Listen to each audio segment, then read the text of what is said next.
Rocky, I do love the Thanksgiving Day projection there.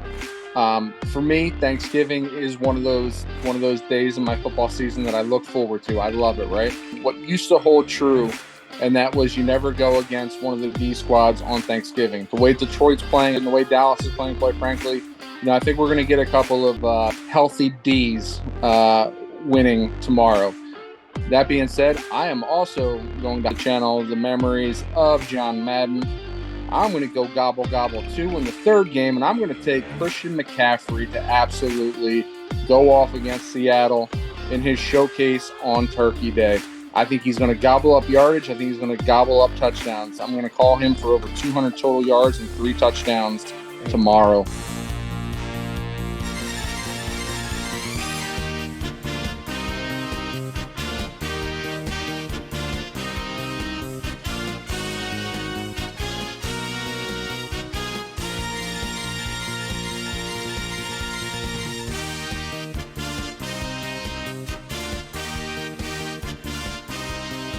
Hey everybody, welcome back to Guys on Sports. We are once again digital for the second time in a row. Happy Thanksgiving to anybody that's watching this after Thanksgiving.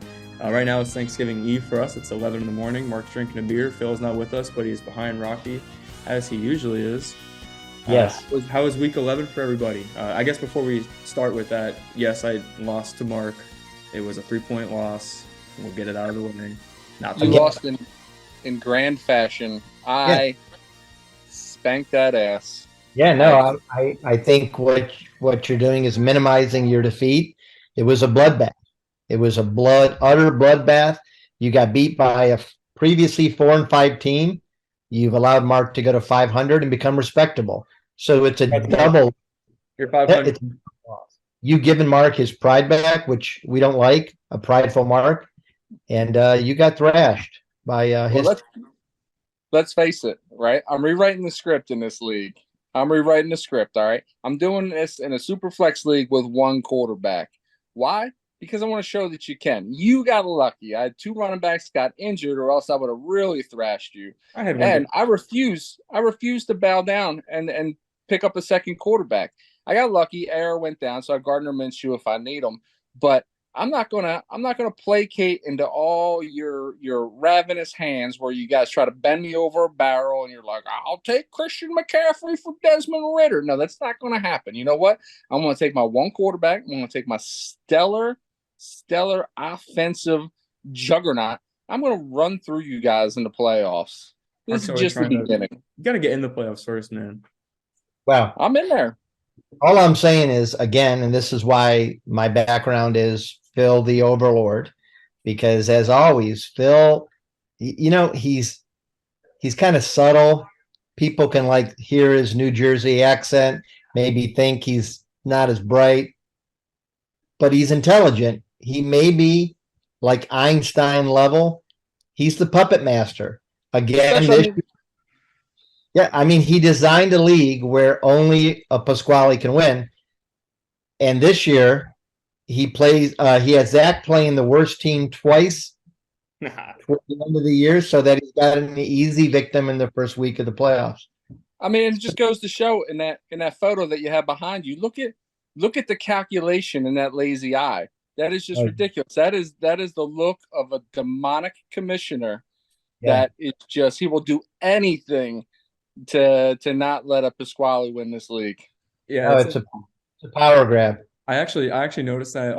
I looked at the schedule week 1 in our league, and I noticed that I'm playing Lewis twice, for the last 2 weeks, and I said nothing. Of course you didn't. I waited for it to hit light. You know who it didn't surprise? Everybody else who witnessed you try to trade away a draft pick that you didn't have. So obviously you're not going to say anything. That was an honest mistake. Lewis isn't a pushover. Lewis won last week. Yeah. When I 2-3 weeks ago, he almost beat me. He's better than what you think. Yeah. Wouldn't it be great if Lewis beats him twice? That'd be fantastic. The young boy out of the playoffs, and it all implodes on Phil. Probably it happens a lot. Things implode on Phil. I do got to say, if you're watching in the comments, let us know if your league is archaic like ours because we round up for points. We don't have decimal points. Like if your player gets 2 yards and he potentially wins you the game, you're tying instead. So I just that's unheard of. I haven't seen this in a while. The roundup on points. I'm not sure you Yeah. want us to go back and count half points because I don't know that you'd be champion of this league, young feller from last year. Because as a matter of fact, I texted Phil on the side a few weeks ago and I was like, oh my God, I think I uncovered a conspiracy here. I said, I think Zach's team didn't carry the right amount of points over into the second week of that playoff. I said Nick gave him 2 more points than he really should have had rolling over. Nah. Well, and I hate 2-week playoffs Well, anyway. Can I just say that a real man beats a team in 1 week. You don't need 2 weeks. I hate this 2-week playoff thing.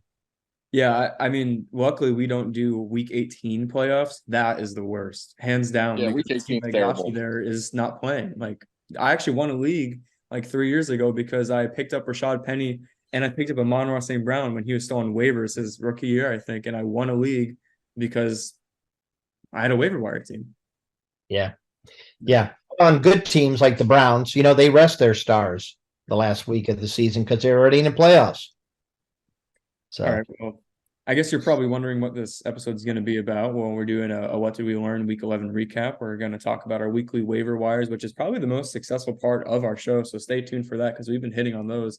And then we're going to get bold. We're going to be giving you bold predictions, whether those be good of players' performances or bad from player performances. Stick around for that. Before we get into TikTok Take, a quick little shout out from Thrive Fantasy, who's one of our partners. If you're doing daily fantasy, you should definitely click the link in the bio, scan the QR code on screen. If you're already using Thrive, use promo code GUYS because you're getting up to $250 matched on your first deposit. They also do a lot of cool things like Wednesday boosts where parlay props are boosted.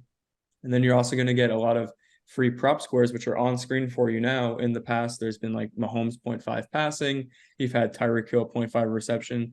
So go ahead, scan the QR code, download Thrive, make some money, throw $250 on a parlay, add a free prop square, double your money, keep it in the books, and keep rolling that over until you become a millionaire.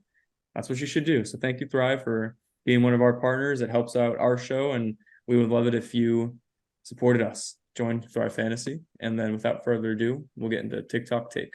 Time to check my social media, to see who loves me online. All right, so there's only one comment. I wanted to keep it a little short and sweet.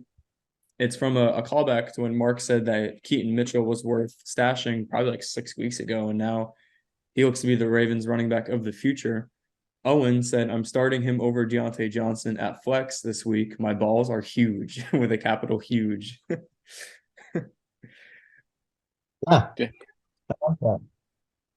Which it didn't seem like, because Keaton Mitchell played on Thursday and got 4 points in our league where, it's whole points, but it was around 5.5 probably, or like 4.5 in most PPR leagues. And it looked like his balls were in jeopardy. I was thinking over the weekend, Owen, are your balls okay? But Deontay Johnson, Mark, how many points did Deontay Johnson get?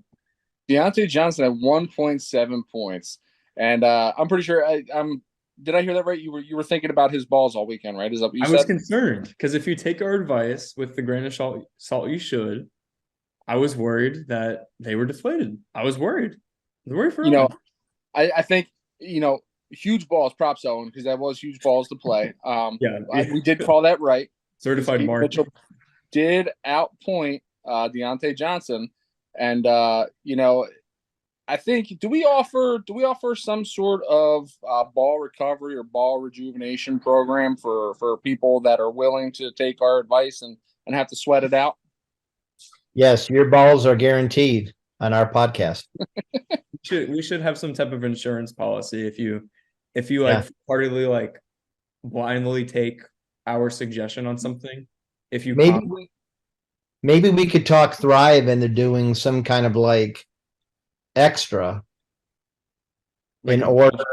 Yeah, like we let your balls down. Like a third ball. Here's a little. What about this? Like a big ball bet. If you Yeah, say your boom. balls are on the line, you get like a redo or something like that, or your odds are boosted or something. I like it. I like I it a not a do. lot. bad. It's not a I do. bad idea. I said we pitch it. The third ball bet. If you I guess though, if you comment and say like, you're putting your balls out there off of a suggested take of ours, and if it doesn't, this one worked. This one actually worked. But if it doesn't, then we'll formally apologize on the next episode. We'll put We'll our send money out for it. maybe we'll send you a digital offer card for some nuggets. Hey, There you go. Chick-fil-A. All right, so that was TikTok take. Send Thanks for us commenting.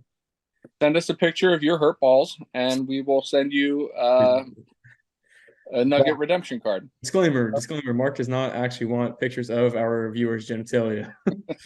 That one. Well, I mean, he might want it, but we don't want it. Zach and I do not want that. Sex Um, sells, baby. Sex sells. so yeah, keep commenting. Thanks for shouting us out. Also, we're almost close to 10,000 followers on TikTok. So if you're not already following us on social medias, you should do so. And then without further ado, what did we learn?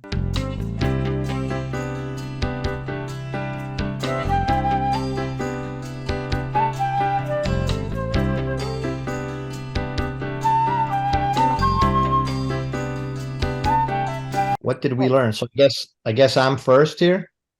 Yeah. So this is a little bit of an homage to my beer drinking friend. I think we've learned, and this is not necessarily our waiver wire pickup section, but this is a little bit of free advice here. I think we're learning that the Chicago Bears defense is coming together and they're starting to be for real. And so I like them down the stretch. In the last 6 weeks, they've had scores, actually 7 weeks, they've had scores 8, 11, 18, 8, and 9, which is pretty good from a fantasy defense. And they finished the season against Minnesota, which is a team that could be contained. They have a bye. Then they have Detroit again, Cleveland, Arizona, Atlanta, and Green Bay, all on the lower end of scoring teams where defense can look good against. I think that what I learned is Chicago's master plan, and I'm saying that sarcastically, somehow they've gotten lucky and they've actually created a pretty good defense, even though they've tried not to. They've tried to trade away anybody of worth, but they're actually pretty good. That's what I learned. So just to follow that up real quick, this isn't what what did I learn, but I don't know if anybody else watched that game. Probably not. Chicago had zero reason to lose that game. Their defense was playing stellar. The only reason why they were broken at the end of the game is because they were on the field a lot more than they should have been. The problem with that team is not the defense. The problem with that team is not Justin Fields. The problem with that team is coaching. Matt Eberflus called such a terrible end to that game. 3.5 minutes left. They're up by 2 scores. They have a chance to run some clock. He throws 3 straight plays. They're 3 and out in under 15 seconds, allowing Detroit to get the ball the first time that they had it in the last 3.5 minutes to score, and then same thing on the next possession. We say, you said jokingly mastermind. I think Matt Eberflus is either the worst coach to ever enter the NFL, or his mastermind is that he is putting together a solid defense and he's purposely throwing away games to get 2 high picks to kind of protect Justin Fields in the future, maybe, and give him a weapon or 2. But it was terrible, man. They had zero reason to lose that game. Yeah. A few things to unpack on that. I mean, I was gonna shit on Rocky starting the show off with a fantasy defense, but a fantasy defense won me a championship last year. Bills defense and special teams got me like 27 points with those Nyheim Hines 2 returns. So yeah, maybe look into this a little bit, and it could be more clutch than you think it would be. I'm telling you, Arizona low scoring, Minnesota low scoring, Atlanta low scoring, Cleveland low scoring. Like, it's kind of a setup, and you can do worse than to pick up a defense that gets you double digits points. And shout out Montez Sweat, because I think trading for him is what is making this defense turn around. And kind of shout out to Mark for being somewhat on the nose. Way before the season started, he kind of saw how the salary was going for Chase Young and said Washington's going to be trading those rushers. You were kind of in the right direction. You traded for a Commanders defensive player, just wasn't Chase Young. So You know what it was? I got caught up in the name. I got caught up in the Ohio State pedigree. They put out the Boses, they put out Young. I went for the flashier of the two players. But when I analyze the breakdown of the two players, Sweat is the far superior NFL product right now when yeah, comparing the two. yeah, he says When healthy, I think that's the big thing. I think Chase Young, when he's in there, he looks like Myles Garrett to me. He just hasn't been healthy enough to kind of prove it. Yeah. Mark. Well, I'll What tell you you what I learned. Speaking of the AFC North, is that Cincinnati is in dire straits. They on top of them, Joe Burrow taking a little bit of time to get started this year, kickstarting that offense. Finally got that offense running like a well-oiled machine. Joe Mixon is looking, or was looking, the best he's probably looked in a Bengal uniform. And then now to have Burrow go down for the rest of the season, I mean, you're looking at a team. They're now sitting, I think, a game under 500, or they're sitting at 500, They're and 500. they're big ball Joe-less, and I think they're in dire straits here. Let's face it, they have a very tough division to begin with. I mean, Cleveland to be doing what they're doing with the carousel of quarterback that they have is outstanding. I don't know. I don't think Cincinnati makes the playoffs this year. I think they Yeah. are in real trouble. Well, and I'm going to kind of like piggyback on this, Mark, because I think that, That I'm a genius? Thanks, Rocky. That's sweet of you to say. yeah, I didn't say any of that, but we'll go with that. Here's what I'm worried about. Joe Burrows has been in the league, what, 4 years? He's already lost pretty much 2 whole seasons. Yep. I think that Cincinnati is the new Indianapolis Colts, and they're going to lose Burrows just like Andrew Luck.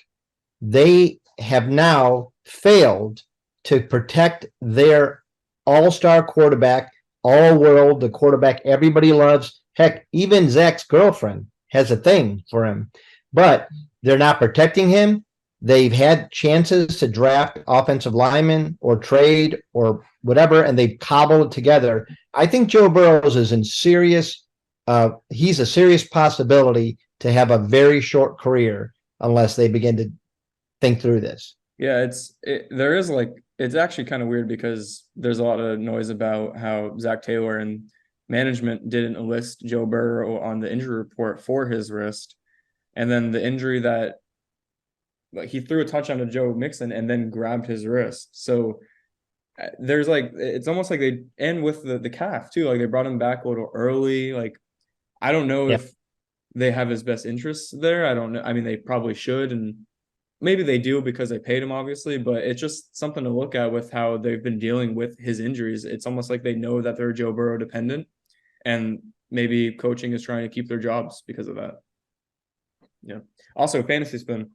Try and trade Joe Mixon. If your deadline hasn't passed yet, I am a Joe Mixon owner trying to look for trades because we've seen what happens when the Bengals offense isn't looking well, whether that be with a hurt Joe Burrow or with a backup quarterback like we're going to see. Joe Mixon is getting like 60 yards a game, and that's it. So Joe Mixon only looked good when the offense looked good, and try and trade away Joe Mixon and try and trade away Jamar Chase when you have a redraft league. But dynasty, keep him, of course. Well, or if you're in a dynasty league and somebody's foolish enough to trade a Mixon or Chase, grab them for next year. Yeah. All right. My what did we learn? I have 3. One takes a little bit more time, so I'll start with that. This year's a crapshoot when it comes to the top 12 players and fantasy drafts. I've kind of a rest of the year. What did I learn? Is to really pick the players that you feel like are going to do well, or pick reliable ones. I mean, you're looking at everyone either getting hurt or not performing, especially with high round quarterbacks. I mean, Austin Eckler's been out and even went back, has like 9-point games. You're looking at Derrick Henry having some bad ones, Barkley, Cooper Kupp, Justin Jefferson. I mean, Brian Robinson's the RB4 in a lot of PPR leagues. That just goes to show that if you like a guy, take him, but don't look at the ADP and believe it as scripture. Well, Yeah. the only guy that's really performing there, and he's been consistent, and there's been injury concerns in recent years. If you were a Christian McCaffrey believer, he is the only top five Yeah. pick that is consistently winning you games. Yep.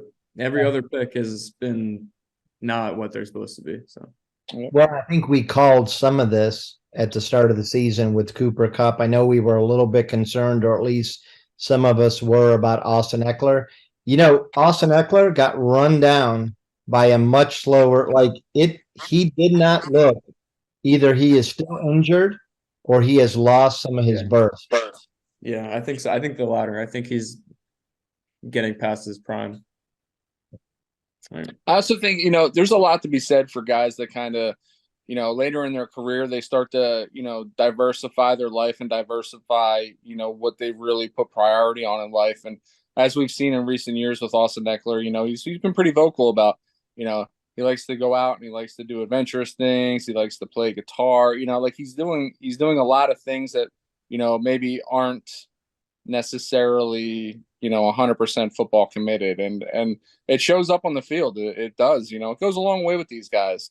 you know the argument could be, the antithesis to that is we always see these Derrick Henry workout videos, and the guy's work ethic is incredible, but again, age is creeping up on him as well. So hey, I don't know, maybe it's not dependent on that. Maybe it's just truly age creeping up on these guys. You said dangerous activities and then said guitar. No, and guitar. He likes the. He doesn't have a band. That rock is burning kids' brains. No, but he does do, like, he's part of Yahoo Fantasy Sports, so like it's kind of like the Travis Kelce thing, to where like how much will you spend time on the entertainment space and not on football? So yeah, Yeah. see what you're saying. Rocky, you have anything else that you learned? No, that was it. And because you had three, I kind of curbed it. So I think you've got another couple. Mark, you Yeah, got. go ahead.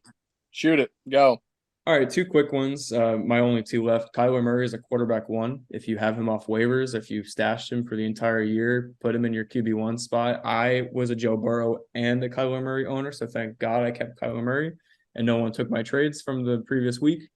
So yeah, just be very comfortable with starting Kyler Murray. And if you have two quarterbacks and you don't need two quarterbacks, try and trade the other one. And then Jalen Warren's the Steelers running back. We've been kind of beating the Jalen Warren drum last year, this year as well.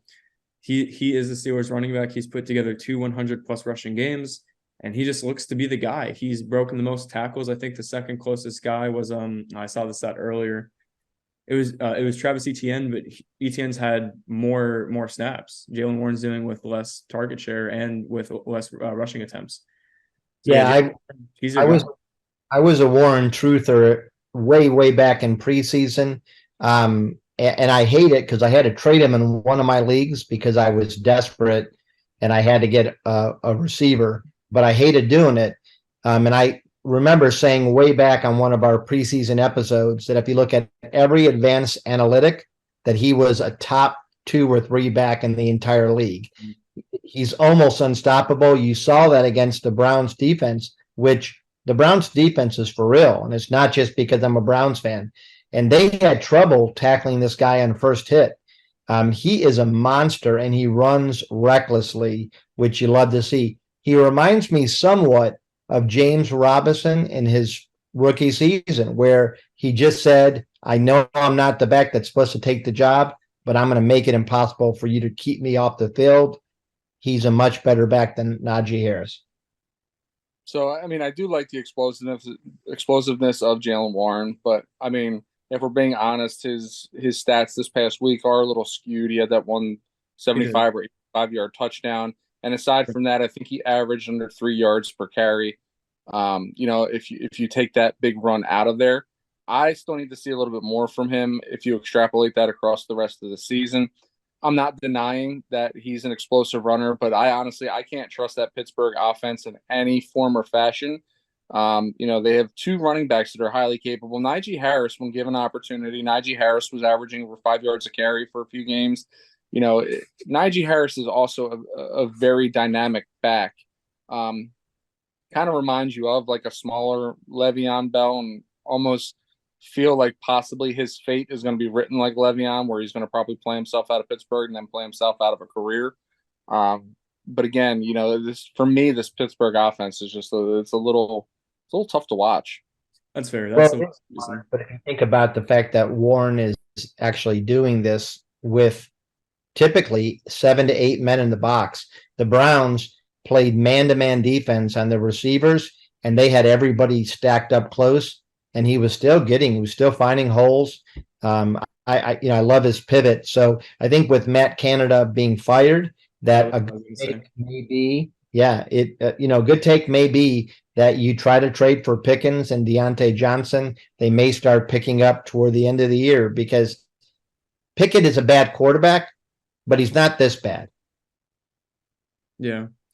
Yeah. The stat that I wanted to mention too is of the last 2 weeks, the top 5 in running back fantasy points go to Devin Singletary. They're going to Jaylen Warren. Like, they're going to Brian Robinson. So I need to take a slice of humble pie when I look at fantasy running backs and see where the actual value is. And I think Jaylen Warren does have value, especially in Dynasty, but even redraft. I mean, if you're trying to make a little bit of a playoff push, I keep mentioning trade deadlines, maybe take a little bit of Warren. Is that anyone else learned anything? School's over. Just a real quick thing. I know people are really high on A-Chain. I'm going to call it out. I'm going to say it here first. He's a gadget back. And we don't see a lot of 5'9", 178-pound running backs that last for a long time in this league. I love his skill set. I love what he does. I think he's going to struggle his entire career with injuries. Yeah. He isn't going to be able to hold up. So to me, if you got him, trade him. I told one of my friends this today, trade him, get what you can on the hope and promise of what he could be, but probably never will be because of odds. Yeah, no, I agree with that. I'm an A-Chain owner, and I'm thinking the same thing. And before we get into our most successful part of our show, weekly waiver wires, quick little plug from Chalkboard. To level with whoever's watching right now, I don't think most podcasts, most shows have a tool like Chalkboard. Click the link in the bio, scan the QR code on screen. It's a free app that we have labeled where a few Discord chats where you can talk about opinions on fantasy trades, about start sits, about what your weeks are looking like for your teams. We also have start sits by mark each week. We have a cheat sheet that Rocky makes of each skill position for each week, so you kind of know where everyone's going to be. You also have Phil's picks. It's a great app. We're in there 24/7 answering fantasy questions. You should definitely join. It supports the show, and we would love to support you winning the league. So yeah, click the link in the bio, scan the QR code on screen for Chalkboard, please, and thank you. And we also know that you all love us, obviously, right? We give you great advice week to week. During the off season, we bring you fantasy football every single week, 52 weeks out of the year. But what's great about that site too is you don't just have to love us. It's a community that we've built where you guys answer questions from one another, man. I think it's awesome. Everybody's peers are just kind of responding to one another and kind of building like this awesome, like, I feel like it's almost like a fantasy football, like, team following. Like, we're all trying to help one another in those forums really succeed. I think it's a beautiful thing. Get on there if you haven't, man. It's a great tool. Yeah, it is pretty cool. We almost have 300 people in there, and then like Mark was saying, it's just good to have multiple opinions, like no one's advice is the correct advice all the time. It's just more about hearing other people's opinions and seeing where yours fall in line with those. But yeah, join Chalkboard, and then now we can get into our weekly waiver wires.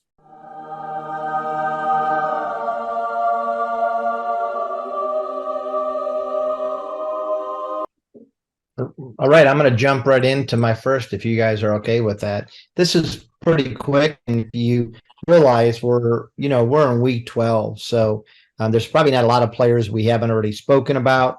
We're all kind of like really reaching here.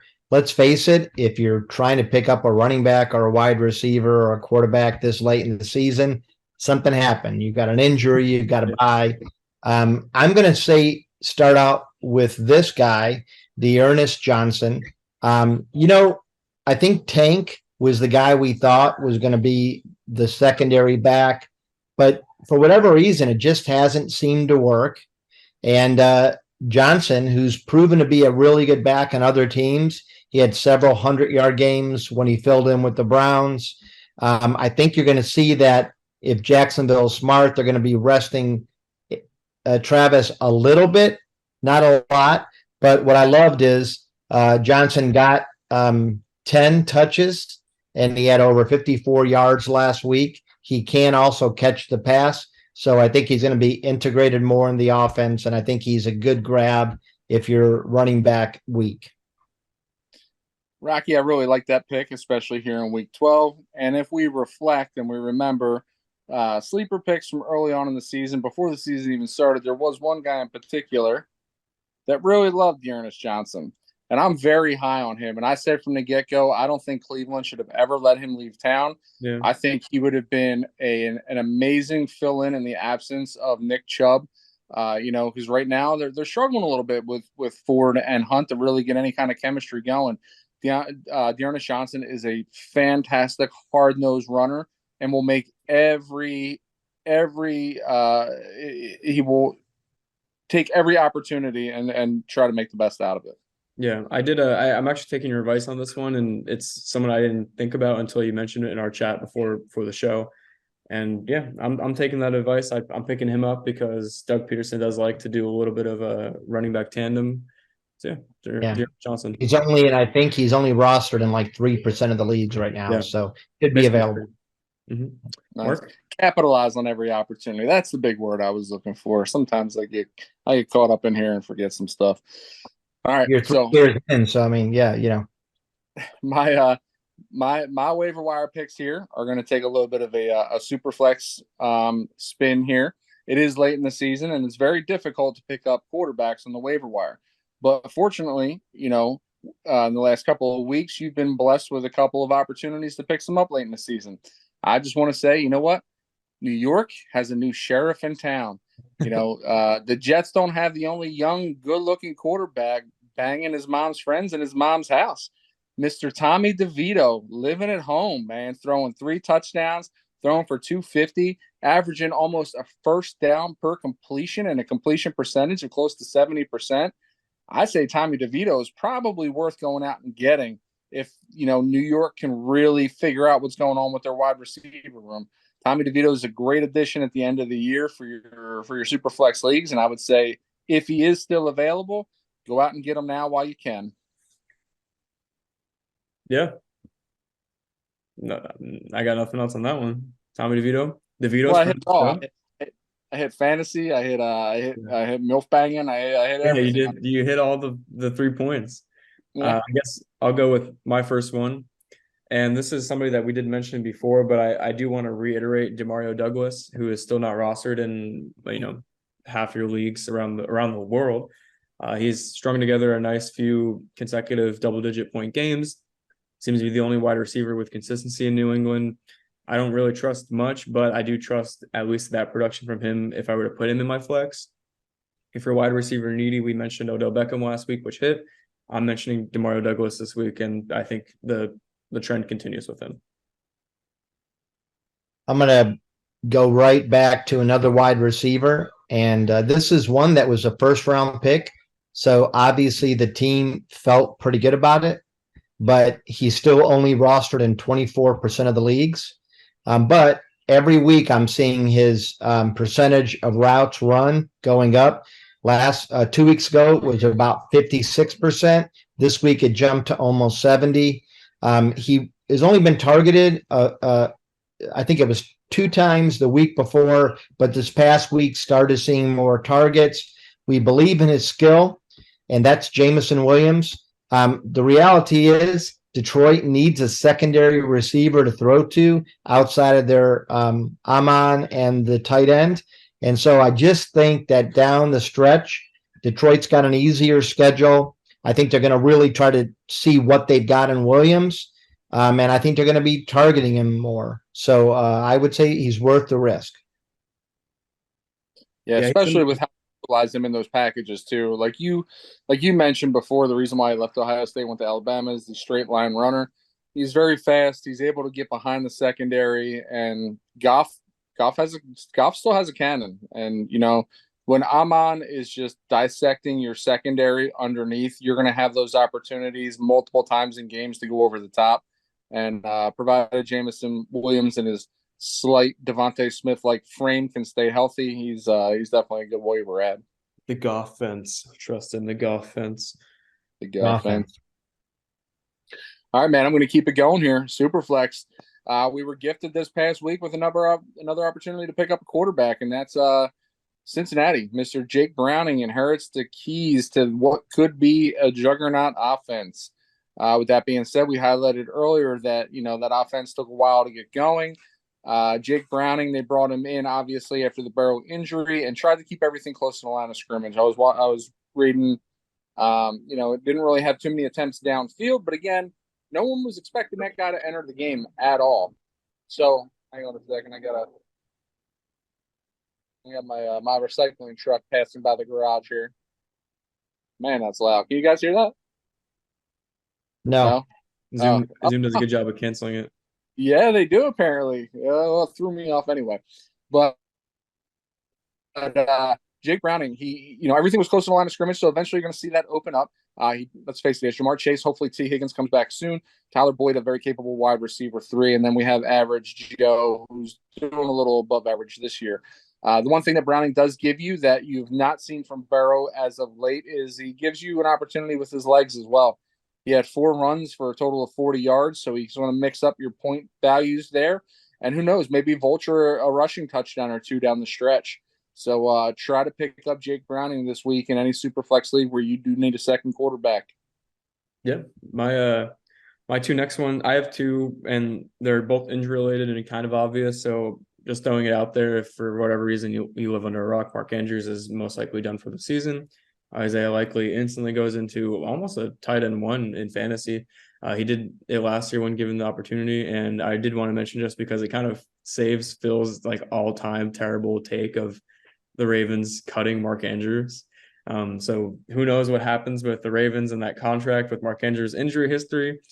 But if Isaiah Likely shows out, he will be the tight end 1 for the foreseeable future, and I think he will be for the rest of the fantasy season.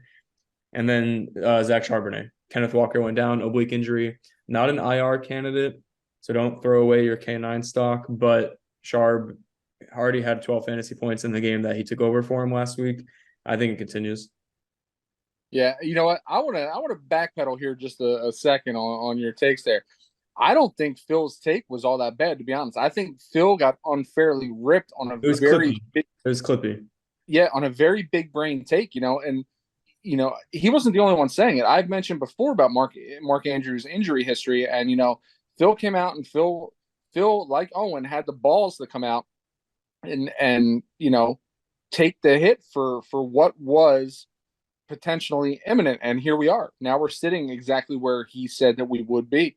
Mark Andrews, who's could be owed a huge payday, or relieve somebody who's owed a huge payday because of his injury history. When you have a very capable backup in Isaiah Likely, I know Lamar's come out and said that Mark Andrews is his guy, and he was obviously very visibly frustrated when Andrews went down.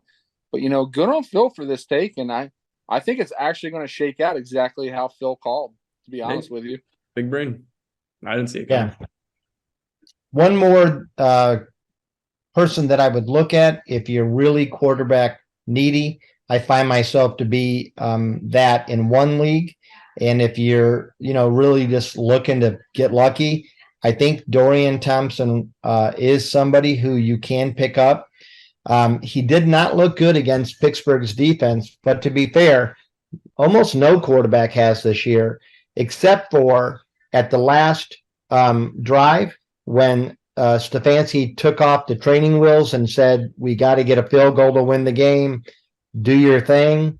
And then he was 4 out of 4, looked really good in his passes, in his decision-making, worked through his progressions. I think he's going to get more and more, he's going to get better every week as he works into the offense more. And the Browns have a much easier end of season schedule than they have a start of the season. They play the Rams, They play the Bengals, who are pretty banged up and hurt. They play Denver, who does look better, but still is maybe one of the weaker teams. They play the Texans, who are good on offense, but weaker in defense. So if you're looking for a quarterback to try to grab, may not be the worst thing you can do. Any Joe Flacco concerns? I mean, I think that they brought Flacco to be a mentor and just in case. But the reality is the Browns are out their number one lineman, Jack Conklin, their number two in Jed Wills, their number three in I'm blanking on him. And then DeJuan Jones is dealing with an injury too. So their offensive line is coddled together. You need a quarterback that can move, and I don't think that's Flacco. Yeah. So I think it's pretty safe to say he's going to be an emergency only quarterback. All right, good. So I just want to throw this out there.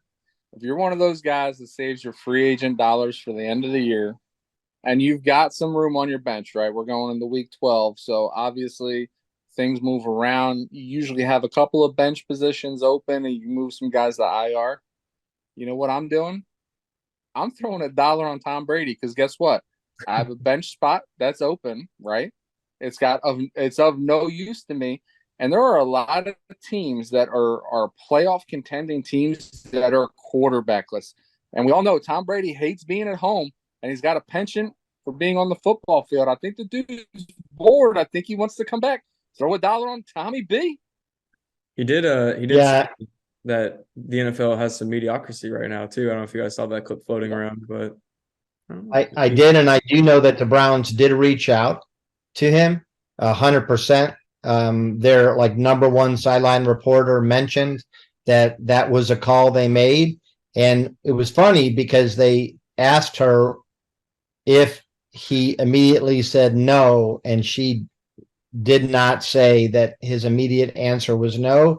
What she pointed to was that it's a little bit dirty because he has a partial ownership in the Raiders, but that hasn't gone through yet. So he still could come back. And I'm not so sure he's done, kind of like what Mark said. I mean, you did say, like, I think it was 2 years ago now, that if Tom Brady wins a championship in Cleveland, he's the undisputed GOAT. So maybe it's I want to see what he's made of. That's all. I'm calling Tom Brady out. You think you're something special? I don't. I think that you won because of your systems. You want to prove me wrong? Come to Cleveland, baby, and win it. We got the defense. Come on. Show us what you got. I have mixed emotions about that analysis right there because even if he came out and immediately said no, I wouldn't be surprised because it was a Cleveland Browns sideline reporter that he was talking to.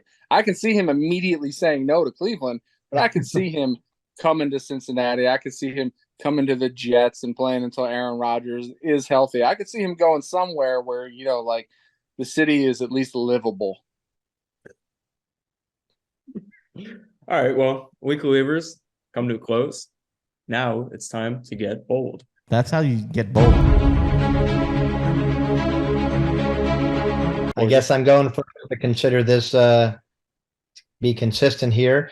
The Dallas Cowboys, they've kind of won me over in that they've been able to win, albeit pretty ugly. In some games, they tend to feast on weaker teams. But there is a team that plays them well every time they play. And my big bold take is that Sam Howell is going to continue his tear through the NFL. He is going to achieve 300 yards passing and 3 touchdowns, including one to Scary Terry. I think that the Washington Commanders are going to beat the Dallas Cowboys this Sunday. Wow. That is quite the bold take, but I do believe that they play on Thanksgiving. Well, sorry, Thanksgiving. Yes, that would be a super bold take if it was Sunday. I'm in a weird predicament because I kind of am rooting for the Cowboys in this one because if the Commanders beat the Cowboys, that's a division win. It puts them at the 7th seed, I think. And the last thing that the Eagles wanted, if for whatever reason the Eagles become the 2nd seed and have to play the Commanders in the wild card, it's hard to beat a team 3 times.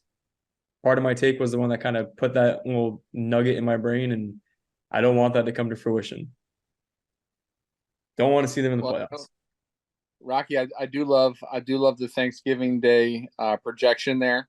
For me, Thanksgiving is one of those days in my football season that I look forward to. I love it, right? And I think that we are seeing the return to what used to hold true, and that was you never go against one of the D squads on Thanksgiving. The way Detroit's playing, I don't think you go against Detroit, and the way Dallas is playing, quite frankly, I think we're going to get a couple of healthy D's winning tomorrow.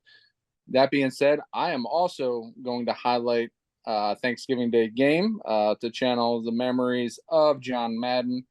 I'm going to go gobble gobble too in the third game, and I'm going to take Christian McCaffrey to absolutely go off against Seattle in his showcase on Turkey Day.